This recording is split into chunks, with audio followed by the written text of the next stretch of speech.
Good morning, everybody, and what timing. Hawaiian shirt Friday, and the sun is literally coming through the roof. Oh, so you can't even see my picture, but trust me, it looks like me. This is what that picture looks like. With a mask on. With it. There you go, right there. There we go. What an amazing, amazing weekend we have in store, weather-wise. And we're also going to be talking about planters, how to care for them, how to plant them. I might even plant one. I haven't decided yet. I'm going to deadhead this one, though. Swish. I missed. We're going to be talking about planters on our webinar tomorrow, designing them, caring for them, planting them, what you need. You know, circular ones, fantastic if they're in the right place. But if you've got a flat wall behind it, you might not want this. You might want a square planter with all of your height to the back coming down almost like stadium seating. I find round ones are really good for like where it can be viewed 360. So on the corner of a deck, or if you can view it from above. So we're going to talk about all of that tomorrow. But I just thought I'd bring these up just for some color and some stage. Not that anybody's looking at that because you're all too busy looking at my Hawaiian shirt. Why am I dancing like that? It's Hawaiian shirt Friday. We had a great week, as always. Lots of comments, lots going on. Last chance to sign up for Veggie Pod. We can't wait to give it away, genuinely, and we can't wait to see what you grow in it. That's the most exciting part. Giving it away is easy. Blake and Veggie Pod are wonderful. And me and Brandy, or I should say Brandy and I, giving it away is super easy. You guys planting it is the awesome part. A little bit of work, massive reward. And don't be shy. If you're the winner and you get it and you want some help and advice, hit me up. I would be honored to do it. So I've got my notes. Be my newscaster. Good morning and welcome to the Acre News at 10:05. I'm the anchor, Colin. So we did all trees this week, and we asked you guys which trees do you prefer. So if you can remember back to the dizzying heights of Wednesday, I think it was. Seems longer ago than 2 days. We discussed the differences between deciduous and coniferous. And we asked you guys, what did you prefer? And 2/3 deciduous, 1/3 conifer. Now, this is a great question. It's a loaded question. There's no right or wrong answer for this. And if I had to guess, with all my years working with trees, working with people, landscaping, I'm going to guess deciduous, one, for 2 reasons. And those 2 reasons go together is flowers and fruits. That would be why I would guess that. And conifers just for the year-round privacy, the structure. And it's a pretty bleak winter. It's nice to look out your window and see some color and some structure instead of bare branches. And then if you guys remember, I don't know what day this was. I don't know, I'm going to say Tuesday. I'm making that up. I was doing yoga. Remember the pine cone pose? Dry, wet, dry. So I was doing it. And then I found out there is actually a tree pose. Brandy was showing me it. Something like that, done horribly. So if you picture that done not horribly, that's the tree pose. And we asked you guys who wanted to come and do sunrise yoga amongst the plants and the birds. Overwhelmingly, yes was the result. Yeah, and that's exciting. I know. Don't worry, I would not be leading the yoga. But yeah, if anybody's ever interested in hosting a yoga class here, hit us up. Obviously, we would do it before customers. I'm pretty sure nothing interrupts your yoga flow than somebody coming through with a cart. Oh, this is fantastic. I don't know who said this because I'm terrible at making notes. I wasn't going to throw you under the bus, Brandy. I was taking the blame. Brandy's terrible at making notes. But whoever it is, I love them because it says top fan. So top fan, this is for you. Churros What happened to the Spuds? Love the food trucks when they come to make a visit. Guess who's here today? Spuds. They've already pulled into the parking lot. People love the churros.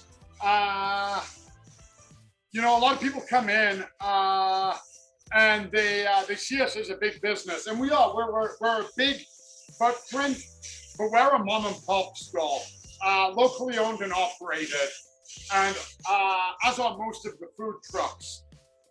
So if we can work together, absolutely support local. Guess who's coming tomorrow? Who's coming tomorrow? Mini donuts.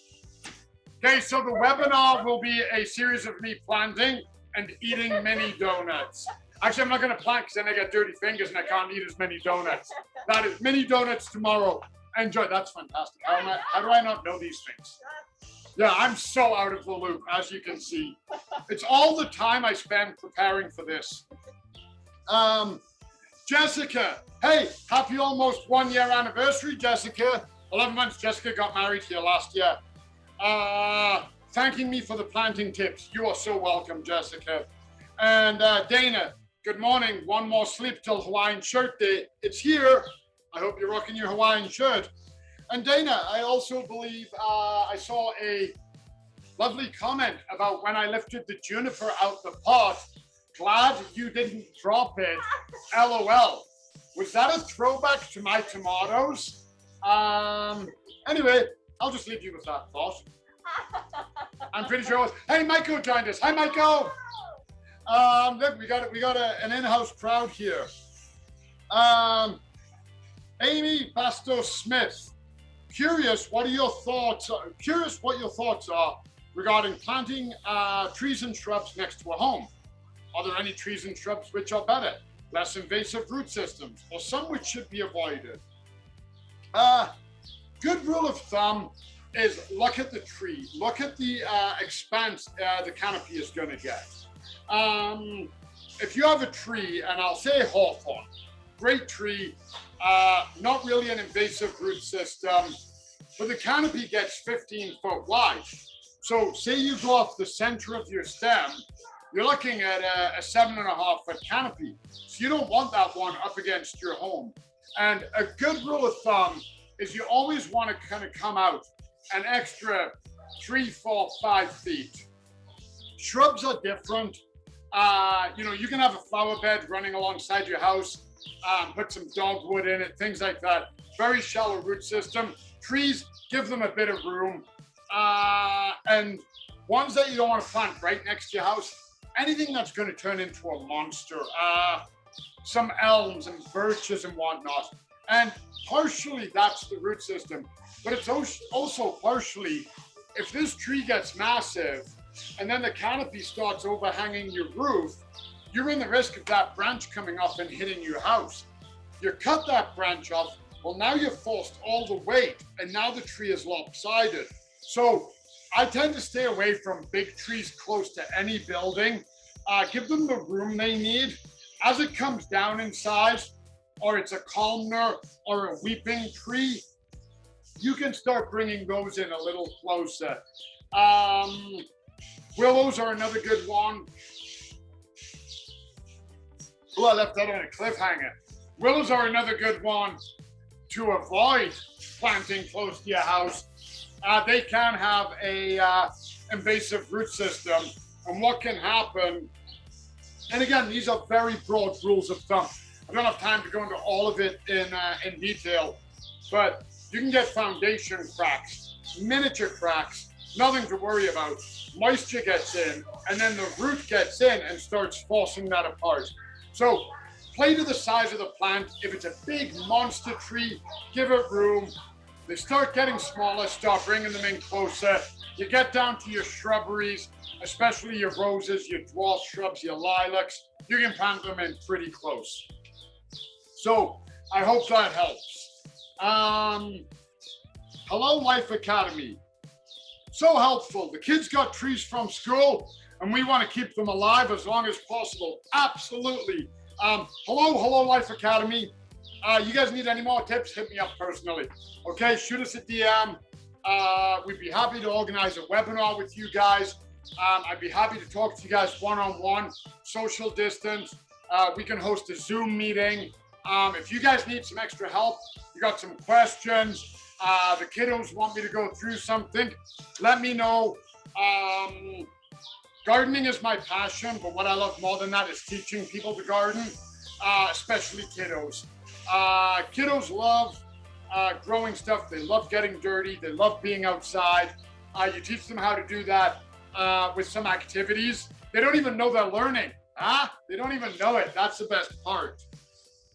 So talking about tree planting essentials again, what do you seem really interested in that? And I think that's what the planters are going to bring tomorrow. And Jay Unsworth, good info. You're more than welcome, Jay. That's what we're here for. I called you Jay. I assumed that was your first name, but people change things on Instagram. Your name might be Unsworth Jay. So if that's the case, hi Unsworth. And then, we got one here. Who else is a tree hugger? Some of your favorite trees. Cedar arborvitae. Cedars, gotta love them in all of their forms. I used to live on the East Coast. Cedar heaven. Willow trees and tulip trees. Tulip trees are magnificent. Unfortunately, they don't grow here. You can get them in a zone 4. I don't recommend it. I've seen them struggle in a zone 5. Once you pass the 5s, I mean, they'll live in a 5. Once you get into the 6s, they really come into their own. Part of the magnolia family, incredible blooms on them. My favorite one, those pale oranges. Oh, wonderful, wonderful tree. Silver willows seem not to be doing well. Silver willows require a lot of water, and some of the mature ones, the water table has actually gone down a little, and their roots are suffering.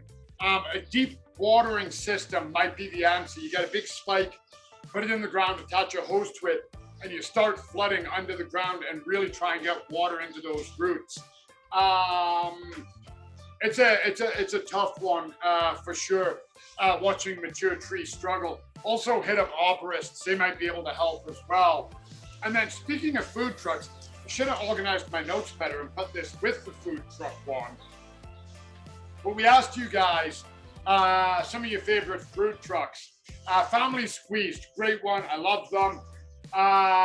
The jackfruit nacho truck, gotta love them. I don't know that one. I think they were at the Stampede. Oh, yeah. I think, were they at the Stampede? No, the Home and Garden Show. I was at the Stampede, and I think I had them there.